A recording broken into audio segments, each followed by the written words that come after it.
Thank you very much for coming. My name is John Haeussler. I'm giving the talk tonight called Lost Hancock. We're going to look at a whole bunch of pictures of buildings in Hancock that are unfortunately no longer with us. The vast majority of them are no longer with us because of fire, but not all of them burned down. A few of them were victims of what best would be described as neglect. They were no longer in use for one reason or another, and they weren't maintained, and it was from eras when thinking of saving historical buildings was not at the forefront of the community as much as it is today. And so they just deteriorated to the point where at some point whoever was in control had to take them down just for safety reasons. But most of the buildings were lost to fire. I always tell people the really brief history of Hancock is cool building, burned down. And that covers a large proportion of Hancock's history, unfortunately. So tonight we're here to have some fun. We're here to talk, so feel free to ask questions, participate. I'm going to ask you guys questions. If Mary answers too many, we'll cut her off and you know, let other people have a say. If we need to go on tangents, that's fine. What I've prepared are about 40 pictures for the main presentation, but I also have two little subsets that will be really fun to delve into of about 10 to 15 pictures each of special topics that I will mention when we get through the main pictures. And you can pick which one we want to go to if we have time. And it's also not only to have fun and look at Hancock history, but we're here to promote the Hancock School Public Library. And for those of you who don't know, it's currently being operated by the Portage Lake District Library, and a 3-year agreement between the school district and the district library. Librarian Bonnie Ashburn is here tonight. Director Dylan Geschel, I also give thanks to Dylan for promoting and setting up this presentation. He unfortunately couldn't be with us here tonight, but I'll be around afterwards to talk a little bit about the pictures or about Hancock history, and as far as I know, Bonnie will be around if you have questions about the library, and there's some informational brochures and other things on the table in the back regarding the library. So great to have you all here to talk Hancock history, and it's also great to have you come in and see the changes, the positive changes that are going on in this space. And Bonnie could talk to you more about some of the other events and programs that are happening. The history series is just one of many things that are going on at the library. So my voice is pretty good, and when I really get into it, I think I can project to the back. You guys are good back there? Because what I'm going to do is I'm going to occasionally sit down and go image by image and zoom in on things. And I think you're going to have no problem hearing me, but if you do, just holler and let me know. So let's get started. And when we're talking about buildings that are no longer here, one of the first ones that comes to mind, which many of you are very familiar with, what's this? The Carriage Theater. What comes to mind to me, now I didn't witness it, it burned down on May 29th, 1959. Of course, we're on East Quincy Street. This is the Scott Hotel behind it. How ginormous the Carriage really was. It's just you know, most pictures, I picked this picture specifically because most pictures are taken from the front, and you can see the front facade. But when you really get to see it from the side, how big of a theater it was. It seated in its heyday over 1,500 people, which is double the current seating capacity of the seating arrangement at Calumet Theater right now. I believe they're in the 700s, so it gives you some idea of how big it was. And Lynette Weber of the Keweenaw National Historical Park did this as a ghost picture and did a little show about what it would look like today. So, you know, that's a fairly recent picture of the Scott building with some cars parked there and the old Scott facade, front piece put on. But it's such a big loss to Hancock to have lost that theater. And the reason the hotel was built was to take advantage of the theater. The theater came first in 1904, and the hotel was opened in 1906 specifically because everyone was coming in, performers and audience members alike, to see things at the theater, and Hancock needed a first-rate hotel to go along with it. And that's where the Scott Hotel comes from. This is an image of the interior and some of the stagehands. I don't have a date on it. I would say in the early 1900s, sometime around 1907, 8, 6, 7, 8, I would guess. These two, that's Joe Linder and Ed Reed, are, Joe Linder was a 1906 graduate of Hancock. I think Reed was also in the 1906 class. And they were famous hockey players in Hancock's high school history. Linder, who was also a stagehand as a youth at the Carriage Theater, obviously, was inducted into the U.S. Hockey Hall of Fame and the UP Sports Hall of Fame. But that gives you a little bit of idea of what what the theater looked like, and then down in front, what it looked like. And again, burned down in 1959. So, how many people actually were ever in the Carriage Theater? Yeah, that's what I figured. A good number of you were. Yep. All right. So, what is this? The fire hall. The fire hall. The first fire hall, which was at the end of Quincy Street. It literally was at the end of Quincy Street. Quincy Street didn't used to go the block of East Quincy Street between Reservation and what is now Dunston. The fire hall used to sit really right in the middle of the road. Okay, so Quincy ended at Reservation. If you stood anywhere down in the 100 or 200 block of Quincy Street and stood on the street and looked back east, you would look back directly at the fire hall. When City Hall, the fire hall / City Hall was the current one was erected in 1899, it was put where it was because it was felt that would be a central location for fighting fires, and that this, even though it was only 3 blocks down, was too far to the east, and the village kept expanding westward. And so the fire hall was getting to be too far remote for the western part of the community. And then so the new fire hall and City Hall was built. This building, the old fire hall, very briefly, according to a city directory, the 1899 city directory served as the original Swedish Lutheran church, which is the church that's recently sold. It's just on Michigan, coming around the hill, heading up towards Santori's Corner on the right. But apparently the congregation, while that building was being built, met at the old fire hall. Now get this picture in your mind, because when you look at the next one, what happened to it, they tore it down, and that's the building sitting on the Houghton waterfront. Yeah. It got moved from Hancock, and it got moved to the Carroll Foundry, and I believe it was used as a storage space at the Carroll Foundry, and it survived the foundry fire of 1914 on the Houghton waterfront. I don't have a date on that image, but that is very clearly, that's very clearly the old Hancock fire hall sitting on the Houghton waterfront. So this was moved around 1900, and that block was opened up, and the Carriage Theater was erected in 1904, and the Scott Hotel in 1906, and that block developed.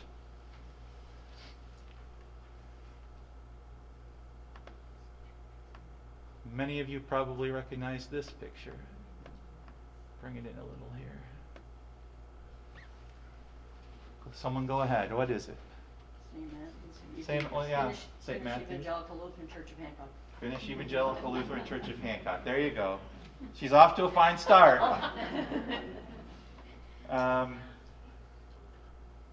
This was when it was struck by lightning on August 28, 1896. Now the church, I believe, dates to 1881, the first church.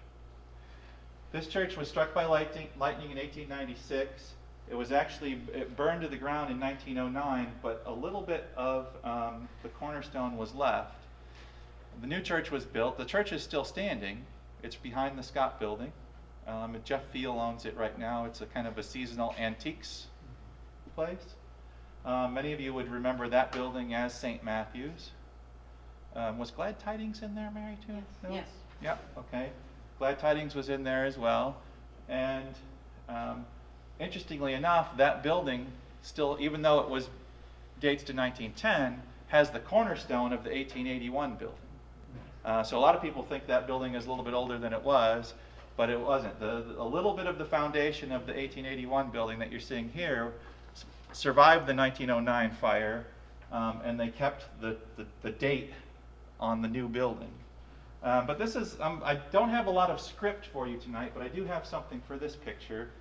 And because, I'm probably going to butcher his name, but I saw Emily come in and she can correct me on it. So, but this is a memoir of Giuseppe Ripa, written by his cousin Adolf in 1904. Now remember the lightning strike was in 96. And this is, I'm just going to read a portion of it.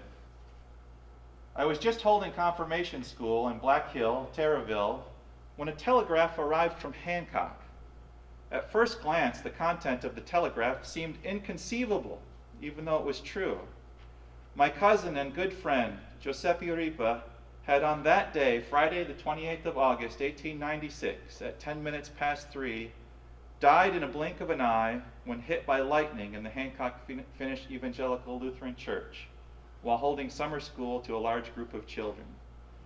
The children had just finished their daily chores and left for home, excluding 2 who were still waiting for their teacher, who was gathering books from the pews after holding the common closing prayers.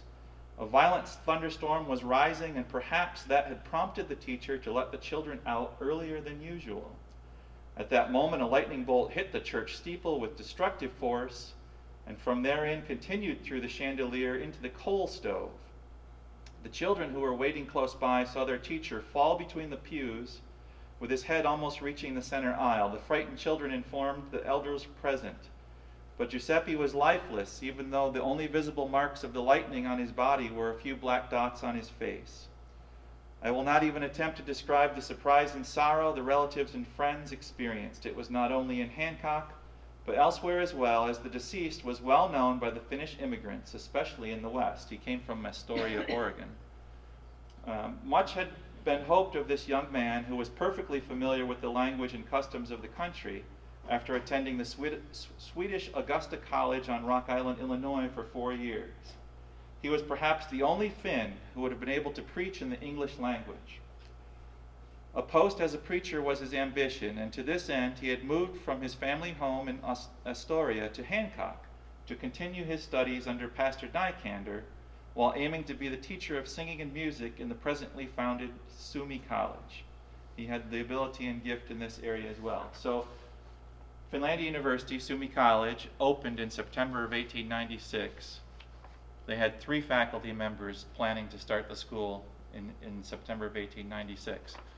Nycander, who founded the school, Giuseppe Ripa, I don't remember the third gentleman's name, I'm sure I have it in my notes. But on August 28th, 1/3 of the faculty of Suomi College was killed in a lightning strike about a week or so before the school started its first initial classes. And when the school actually started, there was only Nycander there because the other faculty member escorted Ripa to Oregon for his funeral. That's the story of that church and of Giuseppe.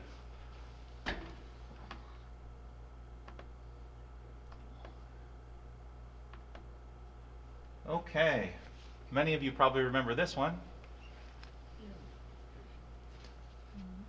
Mary knows, I know you know. Congregational church. That's right, it's the Congregational Church. It's the first Congregational Church. This is what I call the first Congregational Church. It was built in 1921. We're just down at the east end of East Quincy Street. So Scott Hotel, Carriage Theater's here. This is now the parking area across from where the Career Technical Education Center is. Okay.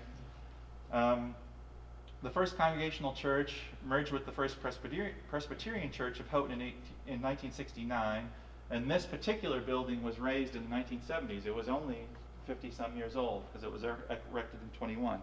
We're going to go a little bit backwards in time with the first Congregational Church. So this was their 3rd building amongst the congregation in Hancock. This is the 2nd building. This one was erected in 1870. And here's another, actually this is a little bit lighter picture of it. This was on the corner where Volworths is today. So this would be Hancock Street right in front, Tescuco on the side. This building opened in 1870, burned down March 7th, 1917. And they decided apparently not to build on that site again. They moved up to East Quincy Street, opened the brick church in 1921. So shortly after that, Woolworths took over that site, because Woolworths started around, was it 15? They just had their 100th anniversary a few years ago. But they were at the site here almost 100 years now, because shortly after the church burned down in 1917 and decided not to rebuild there is when Woolworths took that location. And there's a different view, a little darker view, I apologize, of that one. Now this is an interesting picture, because now we're even going back further, and we're getting beyond a little bit beyond the first Congregational church history. But going back to 1860, there were a few congregations that didn't have enough people to warrant having their own church in Hancock. So they got together and said, and actually it wasn't just Hancock, it was Hancock, Houghton, anyone who just didn't have enough members to pitch together enough money to have their own church. They said, why don't we have a United Christian Church? So they agreed to have a United Christian Church.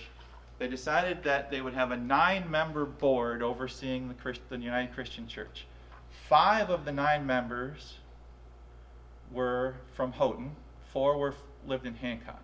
So since the board was 5/9 from Houghton, they decided to erect the church in Hancock. The church was erected right on the site where Woolworths sits today. It was framed in, was being built in the fall of 1860, and once the structure was completed, the exterior structure was completed, there became dissension amongst the board. How, it's a United Christian Church, but what type of pastor are we going to hire, and what are we really going to call it? And the 5 members of the board from Houghton really wanted it to be an Episcopal church, and the folks in Hancock wanted it to be a Congregational church. Well, 5 beats 4, so the board members from Houghton said at a meeting in 1861, said, you know what, we're going to hold a meeting, we had a special meeting, and we're going to move the church to Houghton, and we're going to make it an Episcopal church, whether you like it or not. And that was the vote that was passed. So one day, they took the church off of Tescuco and Hancock Street and loaded it onto some type of rolling device, and they got it down Tescuco, down to roughly where Porvoo Park is, and they got it loaded on a couple of barges, trapped together. That was one day's effort. They came back the next morning to move, to ferry it across Portage Lake and to take it up into Houghton. And when they got there, legend has it that there was a giant, I don't know if it was painted on a sign on the building or if it was just painted on the building itself, but someone had come down in the middle of the night and painted "Bound for Hell" on the church. So the church got moved, and this is the church that was built in Hancock. But it was Trinity Episcopal Church in Houghton from 1861 to 1906. It was taken down in 1906. The new Trinity Episcopal Church in Houghton that you see today if you come down Montezuma Street is the second version, and succeeded this particular building. Interestingly enough, when they raised this building and the few years it took to build the next church, where did they meet? They met back in Hancock. What I love about this picture is the United Christian Church completely fell apart before it got started. The building became Trinity Episcopal Church. The Hancock group decided, well, we still have the plot of land over at Hancock and Tescuco Street, so they built the first Congregational church. So this building right here is the first Congregational church in Hancock. This one burned down in the 1869 fire. This picture is mid-1860s.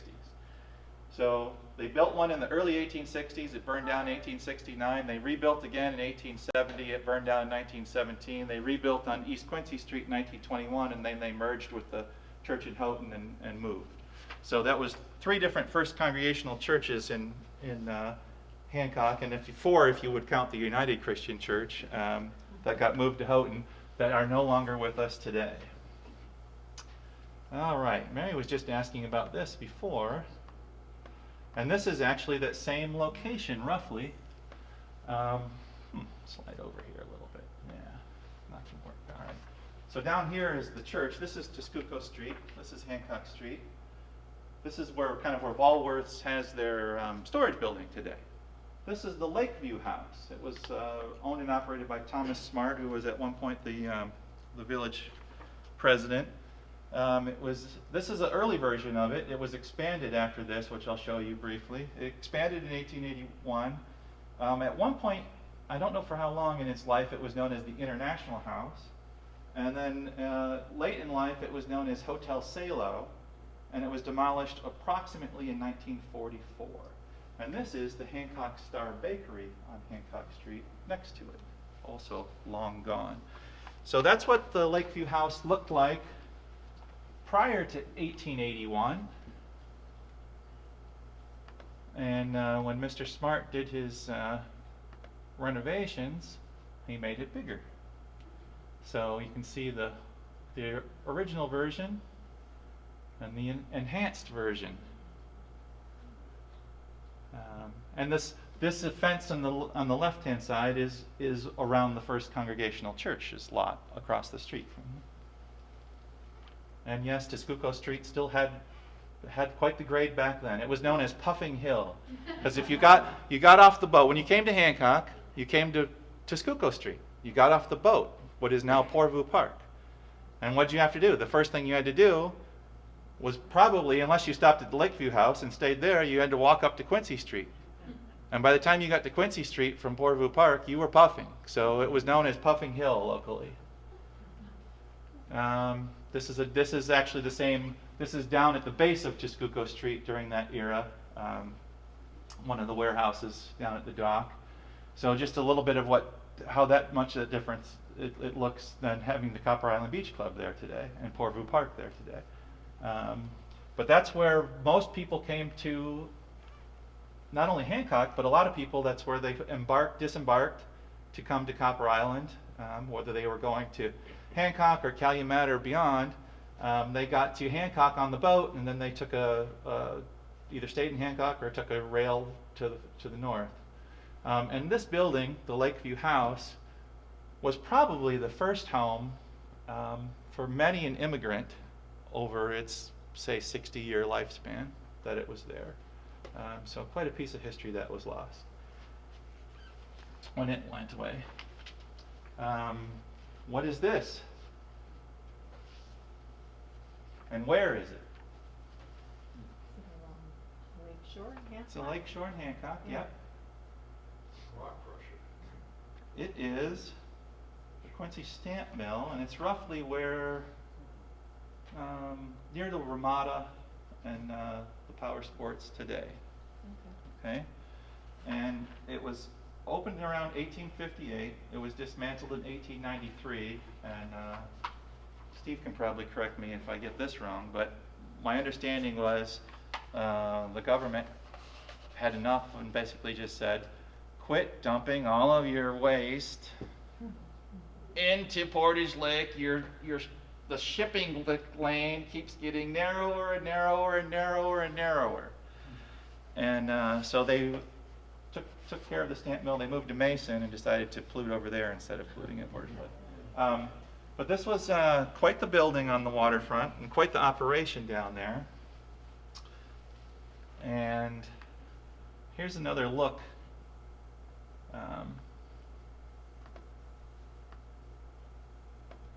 So I'm not a mining expert. I'm sure if Larry Langton was here, he could tell you everything that was happening in this picture. But here's a side view of it, and there's the rail line, some of the storage buildings down at the dock. And we'll come back to this picture in a minute. Just point something else out. Oops.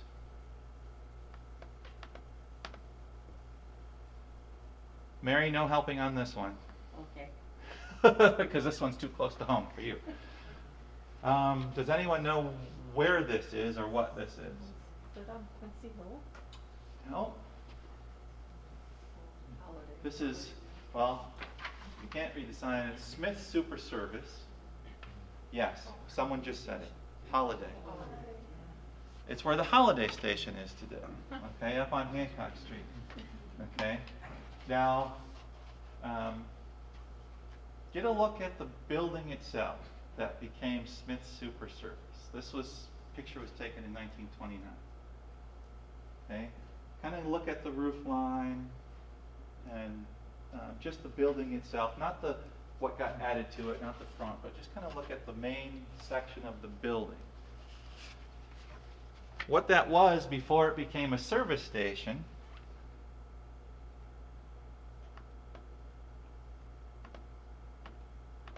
was Jacob Behr's house.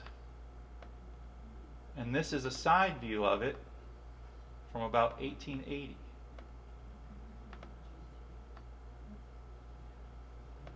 And that is what became Smith's Super Service. Now, Jacob Behr was a local, he was a German immigrant. He was heavily involved with village government. The Behr brothers operated a meat market on the top of Puffing Hill. So it would be on Tezcuco and Quincy on the southwest corner, where Evergreen Technologies is today, was the Behr brothers meat market. And they were operated for probably 2 generations of the Behr family there. And their meat market burned down in the 1923 fire that took most of that section of the 200 block. But that was Jacob Behr's personal residence. So he was quite well-to-do for the time. Dave?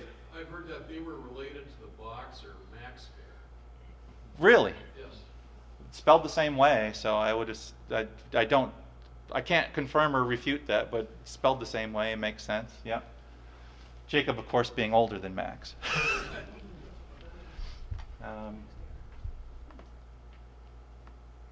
But some of the things you find when you look deep in the pictures. So Smith Super Service. What is this beautiful building? It's one of my favorites.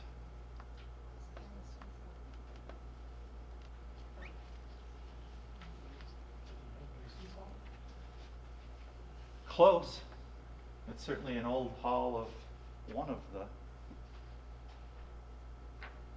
It's the old Elks Temple.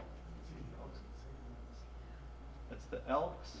This would be Front Street at Reservation. This is the Exley building, apartment building. This is the original Elks Temple. Now, the Elks Temple was built around 1906. Paul Exley, who had a buggy shop behind it, which we'll see in some other pictures, and had a beautiful house which still stands down behind the Holiday Station on that corner of Water Street down there, was instrumental in building the Elks Temple, and then he also owned the Exley apartment building.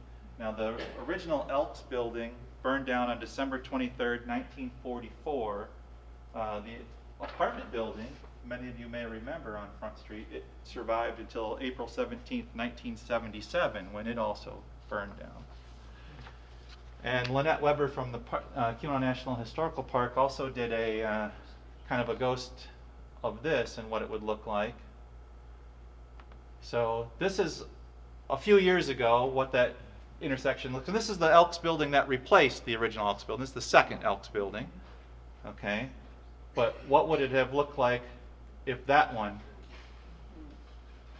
had survived versus the one we have today? So just a beautiful building that was unfortunately lost. Again, short history of Hancock. Cool building burned down. So who were the architects in the area? Were they There were, German? yes, Yes. there were some German, but there were others. Wright was here. Stephen, you know any of the prominent architects? Haeussler he was from Milwaukee, did some Yeah. high-end ones.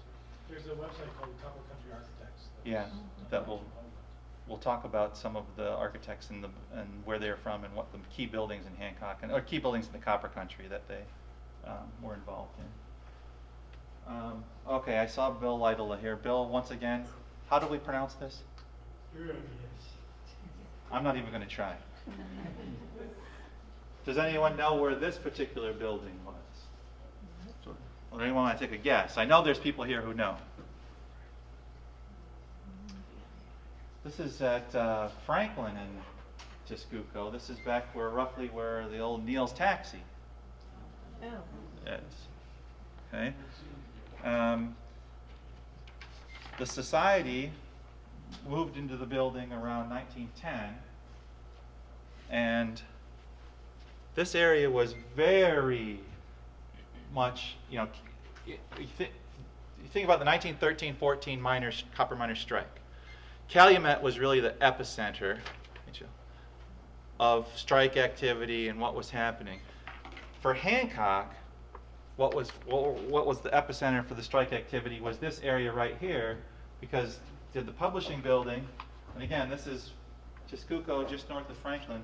This is, I'm going to butcher it, but I'm going to try it, Kansankoti Hall, and then there was another building behind it. This is where many of the striking miners met for meetings.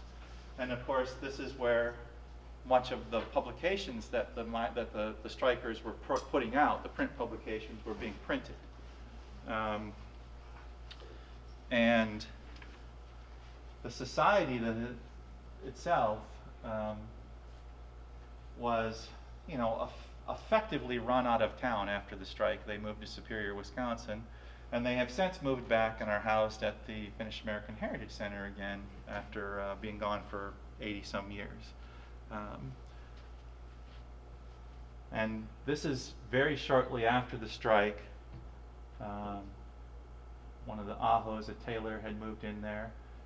And you can see Kansankoti Hall is the middle building, but the publishing building, you know, here, this is probably about 1915, maybe a year after the strike ended. And anything that had anything to do with the society and the publishing or anything strike related has been stripped from the building. You wouldn't even know if you saw it in 1915 for the first time how much of an epicenter this was for strike activity in Hancock during 13 and 14.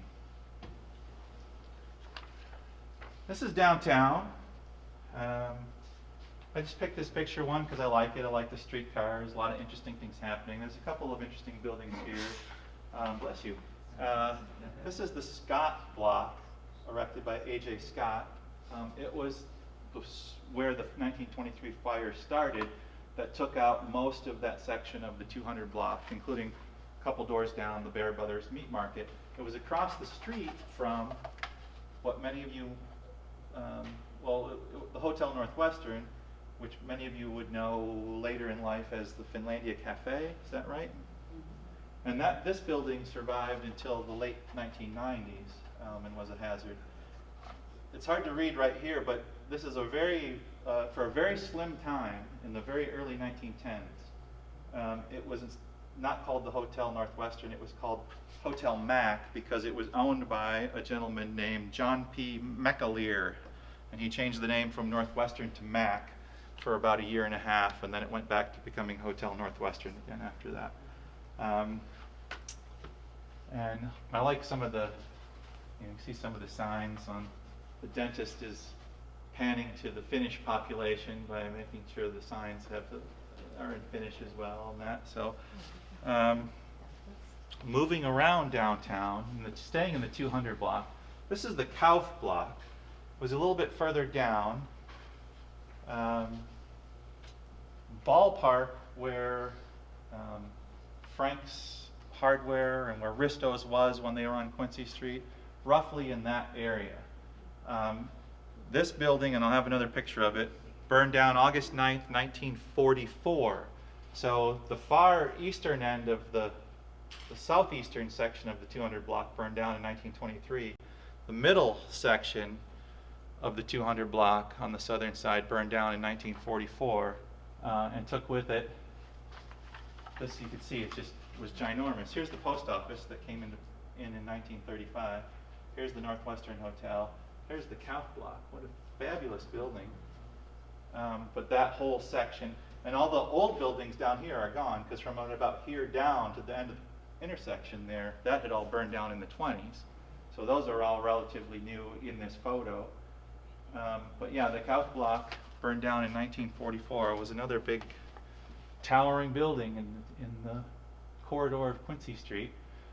And here it is on the other side now, so now we're looking west, and you can see this building with 3 winners burned down, this burned down.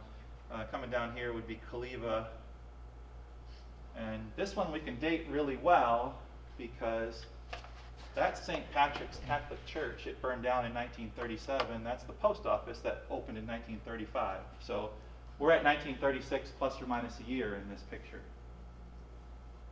About 8 years before the Count Block burned down on the other side of the street. All right. This is here for the building, but also a little bit for the men.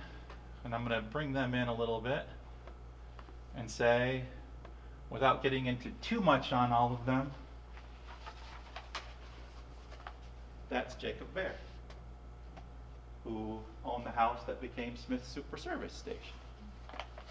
This is Philip Shorman, the brewer, Shorman Brewery. And all of these gentlemen, Bear, Shorman, you're kind of getting a feel for what they are. They are the officers of the German Aid Society. And this is the original Germania Hall on the 300 block of Quincy Street. And this entrance was redesigned. This would be in the probably late 1880s this picture was taken. This entrance was redesigned. And here's a 1906 picture of it. Same building, but no longer coming up, coming in from the side. This is the Rouleau block. This picture was taken in 1906. The Rouleau block dates 1903. This is where Bleachers is today. Okay? So now most of you who grew up in the area know what came next.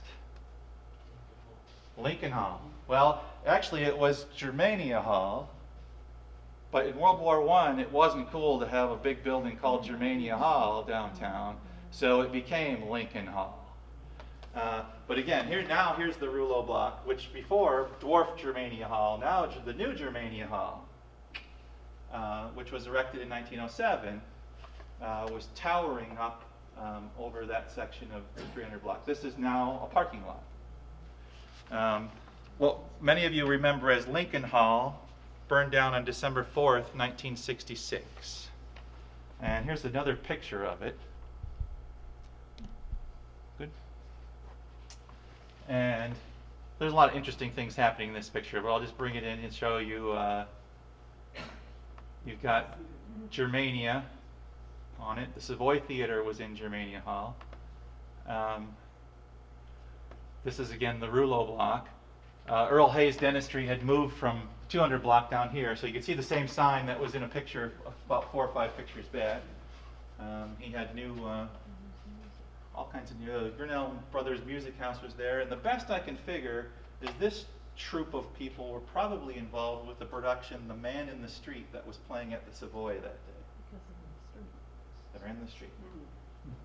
And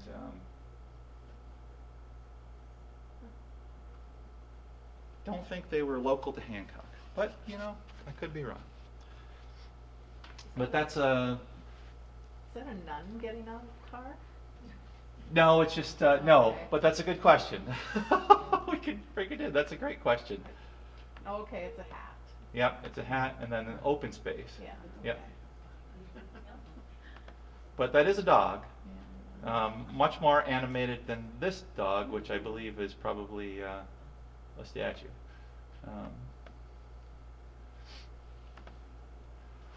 What is this? High school. Yes, that's Hancock Central High School on Quincy Street. Hancock Central High School, or Hancock High School, this is the 1875 school. It was expanded in 1900. So And what I'll show you, the original, you can get a good look at the architecture, because you're going to see this section again, but it was expanded forward in 1900, about 25 years into existence. It used to, you'd come in on Quincy Street and go up and enter on that floor. And, I don't know what that kid's doing in the middle of Quincy Street, but it looks like he's having fun. That was the high school. Adjacent to it was the primary school. Now the primary school was younger. It dates to 1894. So what you're seeing here now is what we now call Quincy Green. Okay? It's now the open space downtown. The primary school served as a primary school for 30 years until 1924.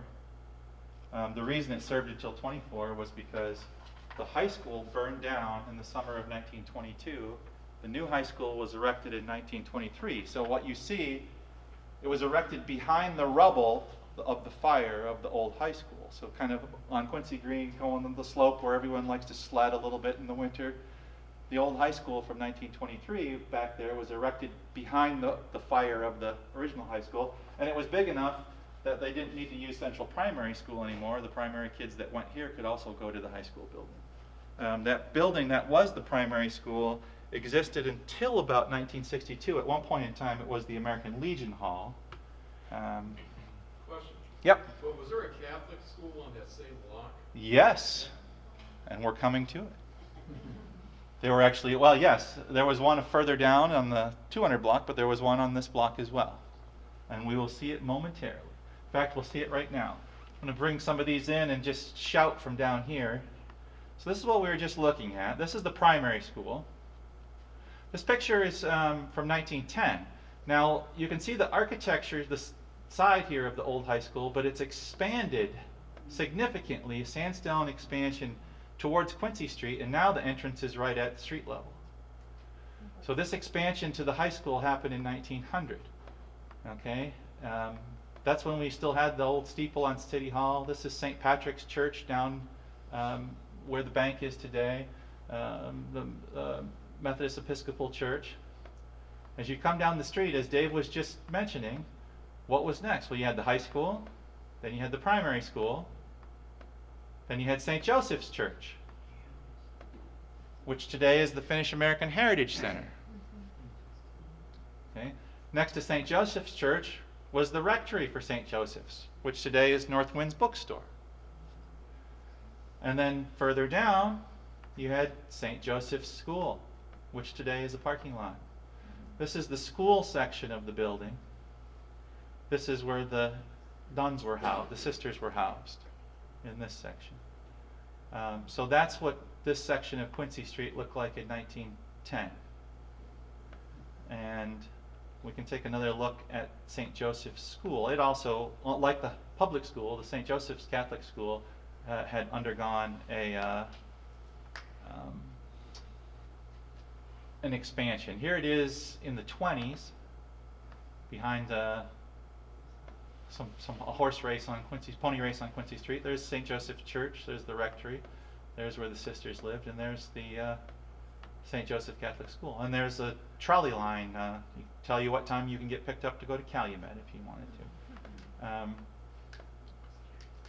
That sandstone wall that was in front of the high school and the primary school, is that the one that's still originally there? Where did that sandstone come from? Do you have any idea? I would assume it came from Jacobsville. Jacobsville? Yeah, I would almost have to Yeah. be, but I don't know for sure, but I would just play the percentages and take Right. that as a... So here's an earlier version. This is St. Joseph's High School, probably back in the 1890s. I don't know for sure whether it was replaced with the bigger school or that it was just expanded, but I think it was expanded. That was part of the buildings we were just seeing, and that's the church next to it. Now they were there until the new Catholic school opened in January of 1959, which is now the CCISD building. Yeah. I don't know when this was demolished and became the parking lot there next to Northwind's books. I just don't know what date that would have been. I'm assuming it was in the 60s. But this was, so look at the fence here. We're going right across the street. So we're now looking kind of from the corner of the Catholic school. And none of these buildings exist anymore. Down here would be where Studio Pizza is. Down here would be where Risto's is. This is now a vacant lot. This was the Mason Brothers meat market, the one on the corner. And the Mason Brothers were Civil War veterans from Wisconsin who matriculated to the Copper Country after the Civil War and ran a market in Hancock for many, many years. But none of these, nothing on that side in this picture is still around.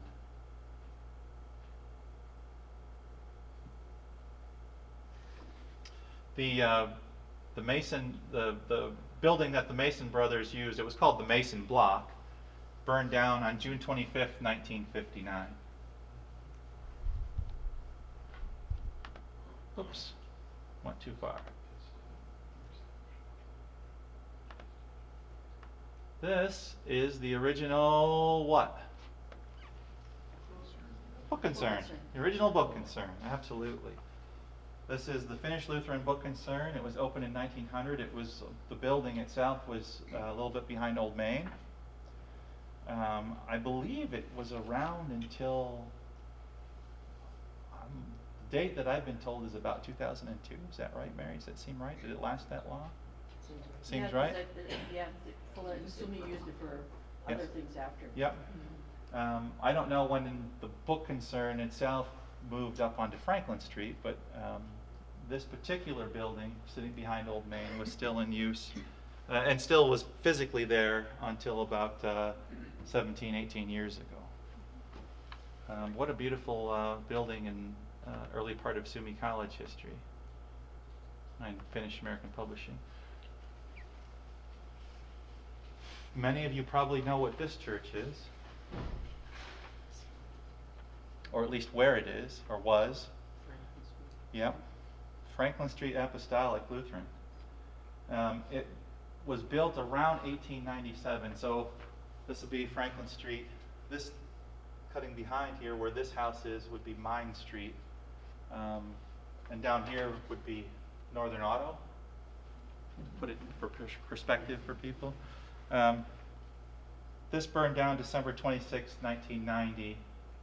And of course the congregation is now up on Ingot Street as Zion Lutheran Church.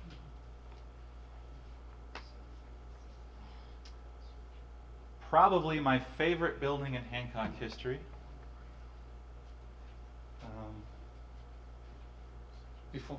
Someone just said it. Go ahead, say it. St. Joseph's. St. Joseph's, yep. St. Joseph's Hospital, and then later it was School of Nursing, and it was built in 1904. Sisters of St. Joseph of Carondelet, St. Louis Province. They ran the hospital system for 80 years in Hancock, from the 1890s to the 1970s. They did erect what is now known as the Judula Center, was the new St. Joseph's Hospital in 1951. That became the old St. Joseph's Hospital. This is on Water Street.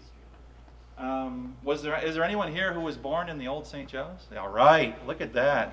Mr. Zurcher, I figured that. Vicki, yep. So, yeah? I was going to say, it became, so what you're seeing here is going to be the chapel, which was built around 1929.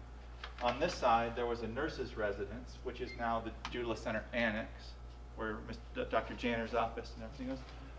The funding for the building up of the St. Joseph's campus came from Hancock-born industrialist John D. Ryan, who refused to have anything named after him in his lifetime. So since he had died by the time the new hospital was built, they went ahead and named this Ryan Hall. So I'm sure he turned over in his grave over that. But probably more so when the fate happened, it was no longer in use, and it was eventually demolished in 1895. And not only was it demolished, but the beautiful chapel just to the east of it was also demolished in 1895. Now behind this chapel there was a very nice garden, and that's where the grotto of St. Joseph, I would say was, but still is. And if those of you haven't been there recently, I encourage you to go take a look. It's on private property, but it's a public space, and it's called Carondelet Park. The grotto is still there. St. Joseph no longer inhabits it, but St. Francis is there seasonally. He spends summers in Hancock at Carondelet Park. And there's some benches and some paths, and it's a very serene little park area. In memory of the Sisters of St. Joseph of Carondelet, who worked in the Catholic parishes and at the hospital in Hancock together for over 100 years. But it's a shame, again, you don't see that type of architecture here. It's just a shame that we lost that particular building. John, do you know if the skylights was at the operating theater? In the hospital, the skylights on the roof, do you know whether that was the operating theater? Don't know. Often they put them in where they put skylights for better lighting. Okay. Before electrical. Wow. There you go. Thank you. Thank you, Dr. Walton, for that interjection. I'm going to go with it. It sounded right to me. I just started Moving along, an area that's seen some recent work done as well. This is, and I'm gotta keep an eye on my time. I'm getting close to the end of our regular stuff. This is the Hancock Mine Shaft Rock House, Hancock number 2. And this house still stands on the corner of Elevation and Ingot Street.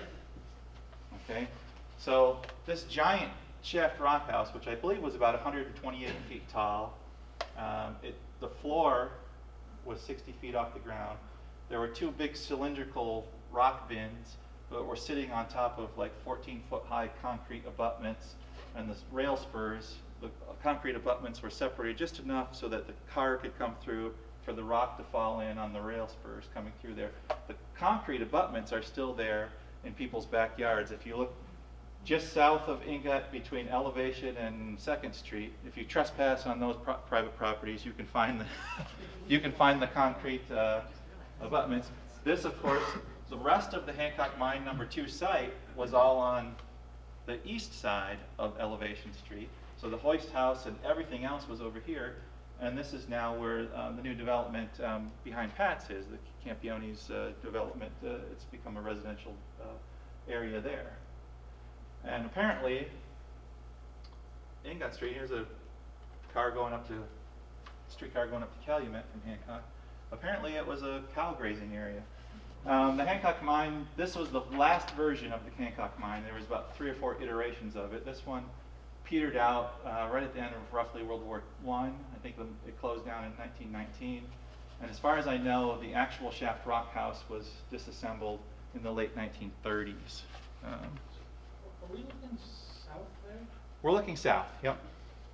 Why do you suppose the shaft house incline is the other direction from Quincy and all the other ones which incline to the west? Decline. Did I mention earlier that I don't know anything about mining history? Was that a vertical shaft? Yes. Here's another, let me see. No, straight. Here. Here's a different view looking from, now these guys are standing probably roughly where Elevation Street is. So, and here's the, these still exist, and everything above this level is gone.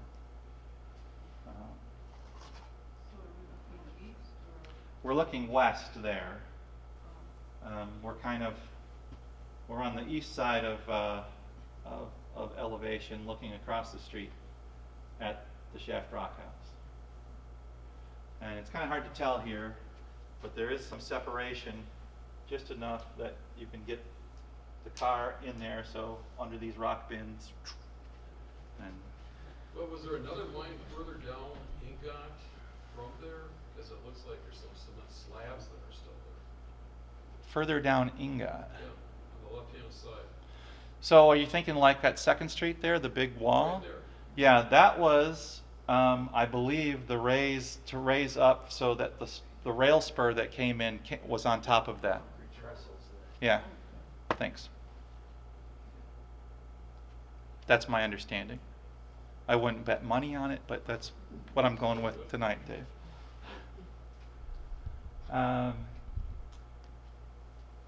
This is Sumi College. The original Sumi College. Of course, Old Main was built in 1900, but Sumi was founded in 1896. 1900 was when Old Main was built. For 4 years, they rented a space further down on West Quincy Street. And if you look at this building, and this is I think this is probably 1896.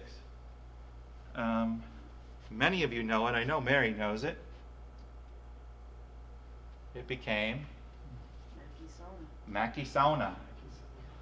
How much more appropriate to start a Finnish college in a sauna, right? I mean, it seems like it should be the birthplace of our Finnish Education Center. So, and Mackey Sauna. So this is down roughly where Neil Ahala's funeral home is, right? Memorial Chapel is today on West Quincy. Yep. Well, my name is Vicki, and my maiden name was Mackie, and my father ran the sauna. There we go. And we lived upstairs.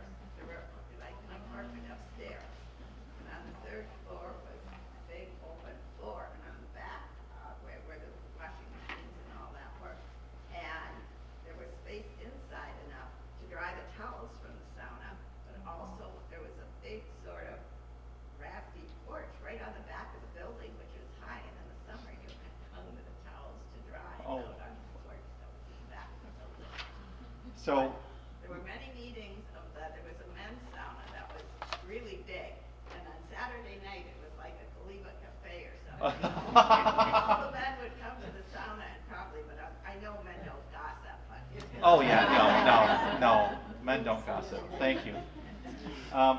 My notes have this as this building coming down in the summer of 1970. Does that sound about right? No, I think before that. Before that? What happened was Detroit Northern wanted to build their new building, the high building Yep. there. And the Memorial Chapel was there. I thought isn't this one further down on West Quincy though? Pardon? Wasn't this further down on West Quincy? Yes, this one. Oh, okay, gotcha. 7. Oh, gotcha, I'm But with you. the Detroit Northern Yep. went where the Memorial Chapel was, and the Memorial Chapel. Chapel had to have some place to go, which Yep. was very good because my parents were getting older, the sound Yep. business wasn't so good. and Okay. so that's why the building Okay, was torn out. that's right. Built That out makes the Memorial sense. Chapel. Yeah, because the Memorial Chapel would have been there. Yep. And there At was that a house time. next door in between this building and the other big sandstone residence that was just down the street. And now that you just mentioned that, permit me to go completely off script for a moment. I don't have them here, I don't think. Nope. I am going to, I think I just acquired a picture of that Memorial Chapel. And what a beautiful building it was. It looked very much like the Lieblein house that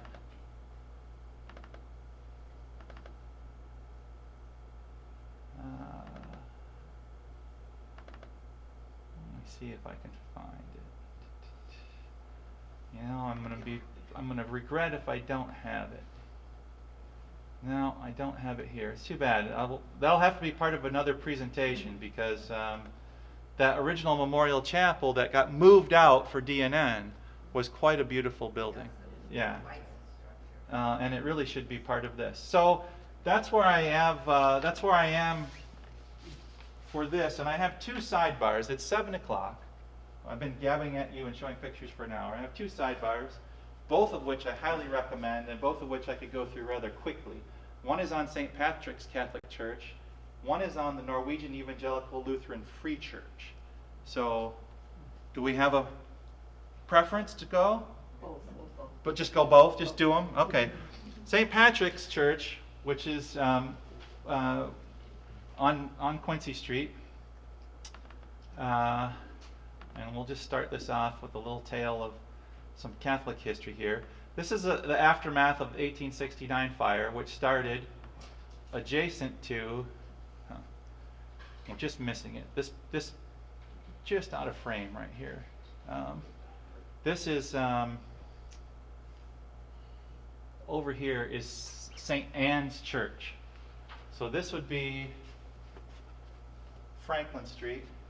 This will be Ravine Street, and that's where this is where Superior National Bank is today. This area, okay, this section of area. The building next to St. Anne's Church caught on fire, and the fire moved and took everything southeast of it. 75–80% of the community was gone in 1869. Moving forward in time from that.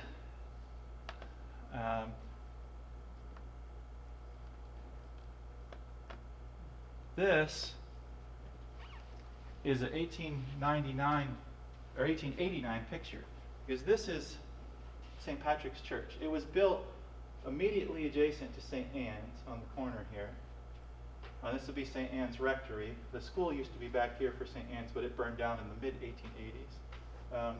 The Sisters of St. Joseph of Cornwall, who worked in the parish, lived back here. The Irish built this very large church. The Germans had moved away from the congregation and went down a block and built St. Joseph's Church, which is now the Finnish American Heritage Center. In this picture, you can see that's the First Congregational Church where Walworth's is. This would be the Northwestern Hotel. This would be the Cowth block across the street that burned down in 44. This would be where Freeman's Northwoods shop is today. But that's the St. Patrick's Church was the biggest, physically biggest church building in the community. It was bigger than St. Joseph's.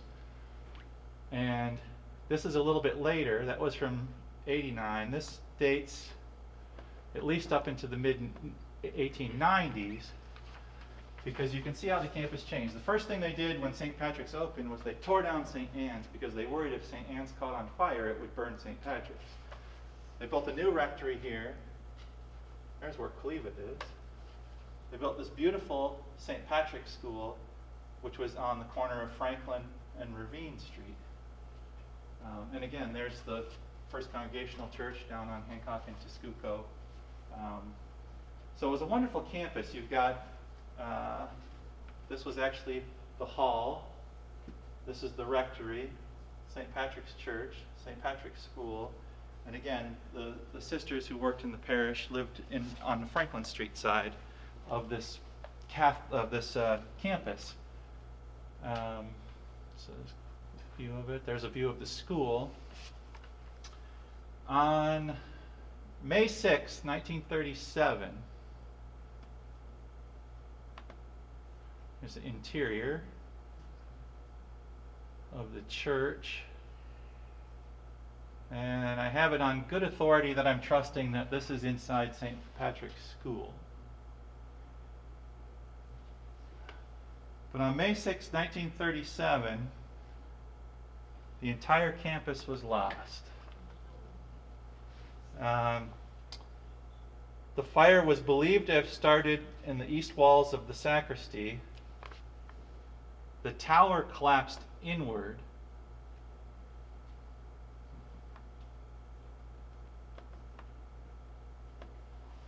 Now, I've lived in Hancock a little over 12 years, and I've heard several times, oh yeah, when St. Patrick's burned, it came right across the street, and the steeple is still burned underneath the carpeting at Cleva. You could see the cross. Pretty sure the newspaper reports say that the tower collapsed inward, that the cross did not actually is not burned into the floor at the Cleva. But I've heard that story multiple times. I've also heard Calumet was almost the state capital, so we'll run with those. The fire spread to the roofs of the school and the rectory after it started in the church. And here you see people. This is down in the 200 block. Here's the northwest Western, this is the post office. You see people standing and watching it go.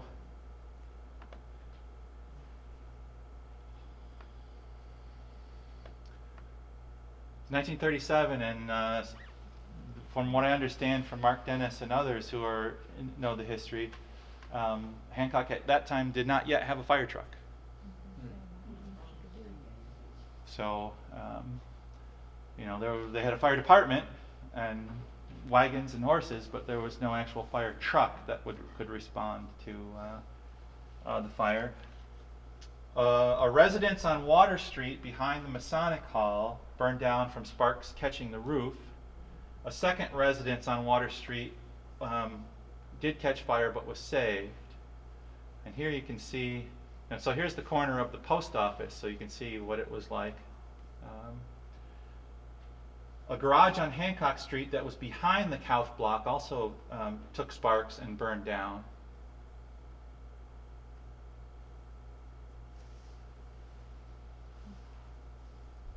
That's the school, the aftermath at the school on the corner of Franklin and Ravine. Father Dooley saved the church records and more, and he took them back to the convent, the chapel in the convent, which of course burned down. Father Schaefer and Hennelly, midway through the fire, went over there and retrieved the church records that Father Dooley had saved and got them out of the convent chapel, the school chapel, and took them to St. Joseph's Hospital, because they were pretty sure that if they got them over to Water Street at St. Joseph's Hospital, that was probably not going to burn down during this particular fire. So the records were at least saved during the fire. And here's another picture of the aftermath. And of course, for those interested in this era of the Catholic history, of course, St. Patrick's, the Irish Catholic parish, vowed to rebuild. Bigger and better. Bigger and better, right? They're going to rebuild. And in the interim, St. Joseph's offered them use of St. Joseph's Church. So there were 2 masses held at St. Joseph's Church. Fast forward until the mid-1950s, St. Patrick's had never rebuilt, and the reunification happened. And I think sometime in the mid-54, do you know, Vicki, 54, 55? Yeah. Yeah. No. So it became St. Joseph's, St. Patrick's Catholic Church, where the Finnish American Heritage Center is. That corner was never rebuilt until Superior National Bank moved there around 60. So it was always going to be the next St. Patrick's Church, and never was. So that's the little diving into St. Patrick's. John? Yes. I wanted to mention too that fortunately the day of the fire was Ascension Thursday, so there were no children in the building. Ascension Thursday. There you go. And the fire started apparently after the last mass, or what my dad told me. Okay. So nobody was, there weren't crowds of people in the buildings, fortunately. Yeah. Yeah, there was no loss of life in the fire, just a complete loss of the entire St. Patrick's campus, everything. The school, yeah. Who took the pictures? Because those were great pictures. Most of them were taken by Kukkonen. One of them was from, I can tell you afterwards, I have the name of it. One of them was a photographer whose collection is up at the Keweenaw National Historical Park. But most of the ones that looked like they were postcard photos were made into postcards by Kukkonen. So this is actually a photo taken in 1905, and it's taken from St. Joseph's Hospital. Okay, and we're looking northeast. Okay, this is Water Street, and here's the old. This would be Hancock Mine number 1. Which now this whole area is Finlandia's campus. But we're going to start with, and for those of you who've seen this before, I'm sorry you're going to sit through it twice, but for those of you who haven't, how many of you have ever seen a picture of the Norwegian Evangelical Lutheran Free Church? I know you have. Right? I have never, in all the thousands of pictures of Hancock that I've looked at, seen a really nice picture of the Norwegian Lutheran Free Church. But we can find it. So we're going to play a little, have some fun. There's the Franklin Street. If we go up here into the picture, and this picture has great resolution, there it is. It was on the corner of Finn and White Streets. Oh, Okay? yeah, okay. It first appeared in the community directory in 1897. It was officially dedicated in December of 1901, and it operated until the 1930s.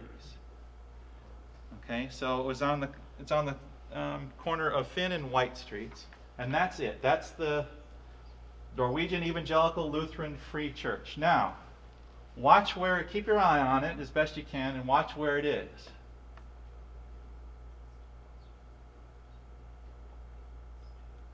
There it goes.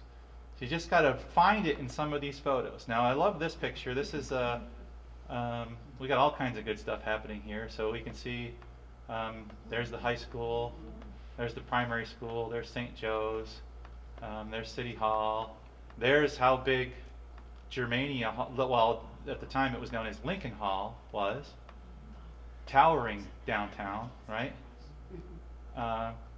You can tell this is after the fire of St. Patrick's, because there's the St. Patrick's campus before Superior National Bank moved to it. Now if you come up here, what's not there is the Norwegian Evangelical Lutheran Free Church. This would be Finn and White, and this is where the church was. Okay, so that's where it isn't. This is a 1890s picture looking across Portage Lake, and this one's a little bit of a stretch, but I think it fits. And you can see there's the high school before it expanded. There's the St. Joseph's Church. There's St. Patrick's. So you can get a feel for, look at how big St. Patrick's is relative to St. Joseph's, the Heritage Center. This building right here, the blocky building, is the Lieblein Wholesale Grocery being constructed. That's the building that OHM is in today, that at least one person here resides in. At least two people here reside in.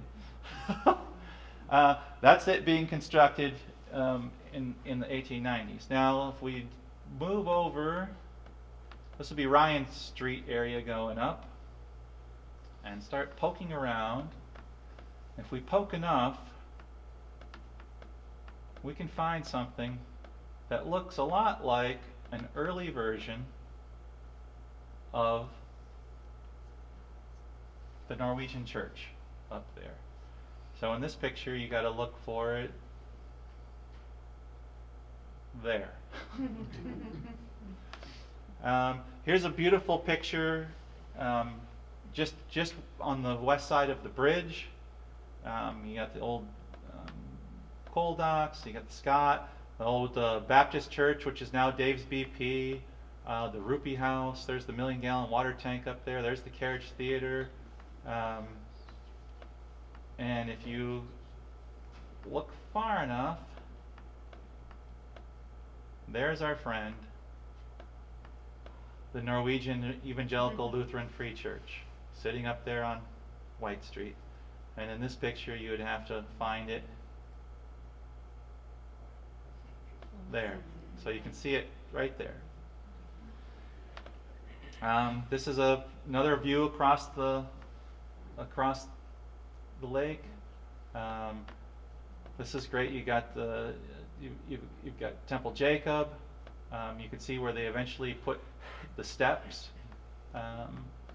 Again, this is back when the Baptist church was there before it became a service station. So we looked at this earlier. This is the Elks Temple, and this is the Exley apartment building. This is the original Elks building that burned down in the 40s, and this apartment building burned down in the 70s. This is Exley's buggy shop. Okay, and this is the Exley home, which still stands if you come down behind the Holiday Station on the corner of Water Street. Paul Exley, this was his place of work, this was his place of residence, this was his apartment building, and he was a member of the Elks, so he was heavily involved with the building of this building. So this was kind of his little area of town, Paul Exley. But if we go right to where we think we should, oh, you know what? I'm going to be out of frame. You can't quite see the steeple. I can see it on my laptop, but you can't quite see it. That is the Norwegian Evangelical Lutheran Free Church, buried in this picture. And any picture that you see looking across, yep. Just to say, bump the stand that the projector is on. Bump the stand. Go back to the thing and then just bump the stand so that we can. All right, we'll have Devin bump the stand. There we go. You can just see it. It just makes it in. And there's St. Patrick's towering downtown.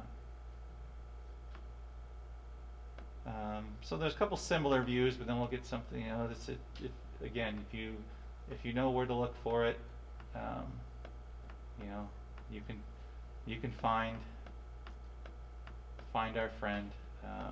He's right. Oh, bump it again. He's right here. There's the steeple and the church building. All right. And this is a great picture from the late 1920s. You can see the high school is there, the 23 high school, and the primary school, and St. Joe, and the school.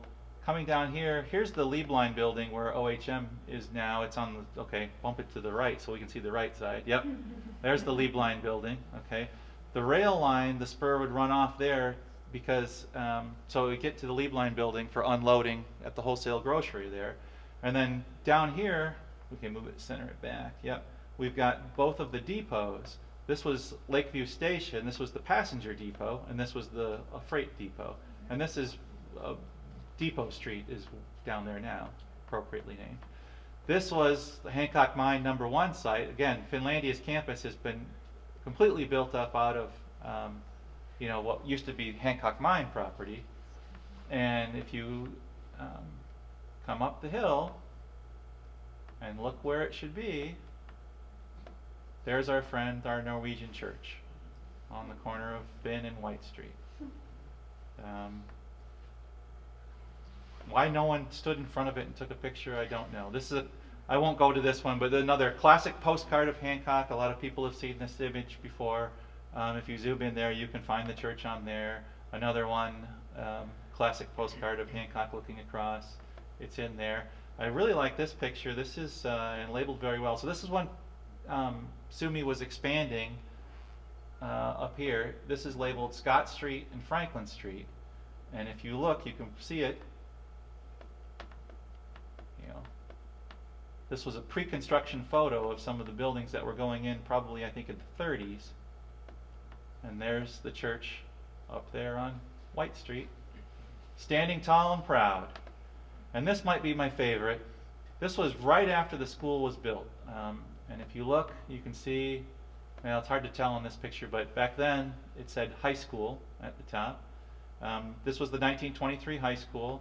You can see that the grounds are not quite fully established yet, but you got the bunch of boys out front playing ball. The primary school is over here just adjacent to it. Do you see the Norwegian church? There it is. There it is, right there. So if you literally stood in front of the old high school like this and looked direct, that's where you would look all the way back. It was just tall enough to peek up on the hill of Finn and White Street. So the next time someone says, have you ever seen a picture of the Norwegian Evangelical Lutheran Free Church, you can say, I've seen 10 of them. But you know, you got to find it. So what happened to the church, and this is from the history of the First Lutheran Church of Lance, which is now the United Lutheran Church in Lance. Calling from their history, it says, On Sunday, September 14th, 1941, the congregation was offered the old church building of the Norwegian Lutheran Free Church of Hancock. On September 19th, at a special meeting of the congregation, this generous offer was accepted. It was decided to proceed immediately with dismantling the old church and bringing the materials to Lantz and preparing the rebuilding. So the materials from the Norwegian Evangelical Lutheran Free Church went into building what is now the United Lutheran Church, which is still stands in Lantz. And that church, excavation for the basement began in October of 41, just a month later. The basement and kind of the superstructure was completed in 42. The cornerstone of the actual church was laid in 43, and that church opened on Easter Sunday of 1945 and is still there with some materials from Hancock. And I don't know, Glenn Anderson isn't here, but he would say, as far as he knows, the story is true.